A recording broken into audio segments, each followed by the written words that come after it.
A mí me han pedido que yo les hable a ustedes sobre, bueno, cuál puede ser el efecto que las tecnologías pueden tener sobre todo lo referido al aprendizaje. Y yo voy a tocar pues esos puntos que ustedes tienen puestos ahí, ¿no? Quiero hacer una referencia a qué es lo que está pasando en un momento determinado entre las tecnologías y la formación y algunos elementos que nos podemos encontrar.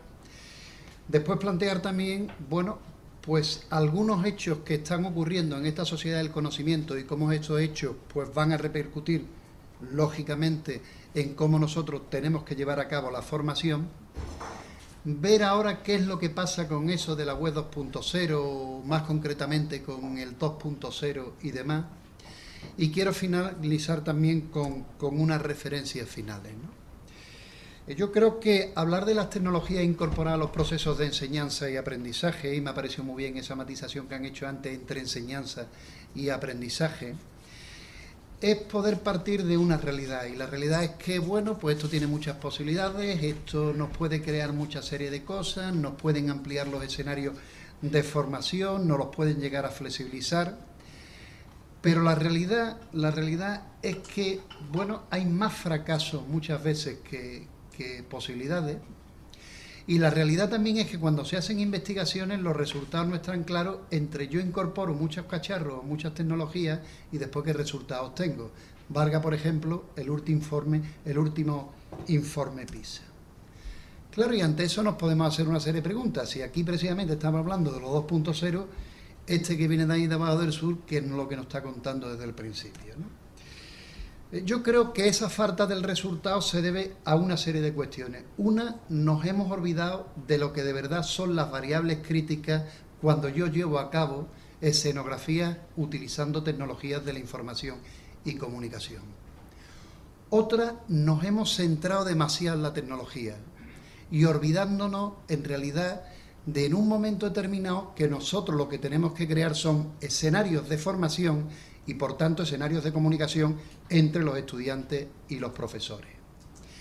Otra cosa es que cuando incorporamos tecnologías, queremos hacer con esa tecnología lo mismo que hacíamos sin ellas, ¿no?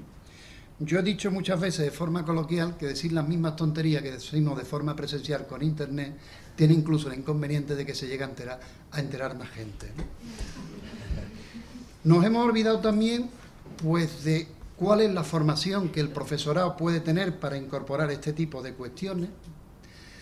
Hemos hecho muchas veces simplemente el traslado de lo que serían unos materiales a un formato u otro, ¿no? Pensamos que el que yo agarre un libro de texto, lo pase a formato PDF y lo suba a la red, ya estoy haciendo e-learning, teleformación, formación virtual, etcétera, y lo único que estoy haciendo es utilizar un mecanismo diferente de ofrecer los objetos de aprendizaje a mis estudiantes. Y evidentemente también, si necesitamos cambiar la escuela, los centros de formación, la formación en general, desde mi punto de vista no es suficiente con producir un cambio en una variable, que sea la de introducir cacharros y tecnologías, por muy potentes que estos sean. Yo creo que hay que cambiar también otra serie de aspectos y evidentemente uno de ellos es también los niveles organizativos. Miren ustedes, yo creo que cuando nos hemos planteado una historia de cómo introducir las tecnologías en los centros de formación, podríamos pasar por 4 grandes etapas, ¿no? Uno primero, y si quieren ustedes verlo más claro, trasládenlo al hecho de la formación y learning y también a la formación a través de entornos 2.0. Uno de entornos es al principio empezar con todo el enfoque tecnológico, ¿no? Y pensar que la tecnología es lo más significativo, ¿no? Cuando uno quiere hacer teleformación, lo primero que qué plataforma voy a utilizar yo, después si esa plataforma es de código, es de software libre o de software propietario, cuando las investigaciones nos dan una serie de respuestas, una, que da igual la plataforma que utilicemos, y dos, que normalmente el profesorado no suele utilizar más del 30% de las posibilidades de comunicación que nos ofrecen esas plataformas, ¿no? Después el segundo enfoque es que el contenido es el rey, ¿no? O sea, vamos a poner ahí muy buenos contenidos. Después hemos pegado otro salto a decir, bueno, no es suficiente con tener buenos contenidos, sino que en un momento determinado yo como profesional de la formación debo saber qué tipo de estrategia y qué tipo de metodologías yo voy a aplicar en los procesos de enseñanza-aprendizaje, qué tipo de actividades, si ustedes quieren, yo voy a hacer en la red. Y hoy en día nos encontramos en una posición más sistémica donde empezamos a darnos cuenta que, bueno, pues que todo prácticamente no solamente es cuestión de que nos fijemos en una variable, sino también en otro tipo de cosas. En realidad, a la hora de contemplar estos escenarios puramente formativos, vamos a llamarlos virtuales, hemos pasado de una etapa donde nos centrábamos mucho en qué cosas, qué materiales, qué objetos de aprendizaje nosotros poníamos, y donde normalmente había pues dos grandes posiciones. Una, nosotros como docentes, lo que éramos en realidad, éramos meros transmisores de información, y otra, el alumno, lo que se convertía más que nada era un receptor pasivo de la información, digo la información, no el conocimiento, la información que nosotros en un momento determinado ubicábamos en la red. En la actualidad, bueno, ya empezamos a pensar de otras posibilidades, pensamos que los escenarios en los cuales nosotros trabajemos con nuestros estudiantes son escenarios mucho más multimedias, deben ser escenarios más flexibles, deben ser escenarios mucho más interactivos, y donde posiblemente nosotros como profesores y como profesoras lo que tenemos que hacer es modificar los roles que tradicionalmente desempeñemos, lo dejo aquí porque después realizaré algún comentario, y evidentemente el estudiante debe ser un procesador más activo y consciente y una persona más significativa en el propio proceso de aprendizaje. Y también que hemos cambiado absolutamente el modelo donde nosotros anteriormente hacíamos, ¿no?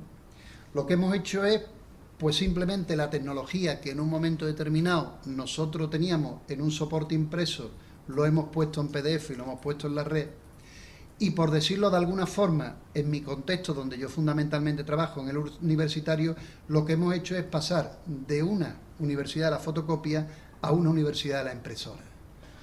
Yo daba hace poco tiempo una conferencia en una universidad española, que no voy a decir el nombre, y mi compañera me decía que uno de los incrementos de las aulas de informática donde se habían visto en el aumento del consumo de tóner. O dicho de otra forma, el alumno imprimía lo que nosotros le poníamos, el alumno lo repetía y trabajaba en una concepción más bancaria, más memorística, más tradicional, y para ese tipo de invento no hace falta tanto esfuerzo, porque esto lleva más esfuerzo y más trabajo para el profesor y más esfuerzo y más trabajo para los estudiantes. Yo creo que si en un momento determinado queremos sintetizar o tener en cuenta cuáles podrían ser algunos aspectos significativos para que si nosotros queremos incorporar esas tecnologías den resultados positivos, uno evidentemente es poner contenidos de calidad. Otro es que el profesor y la profesora, cuando desempeñan esa función de tutor virtual, ese papel sea verdaderamente clave y verdaderamente significativo. Otro es que se establezcan mecanismos para llevar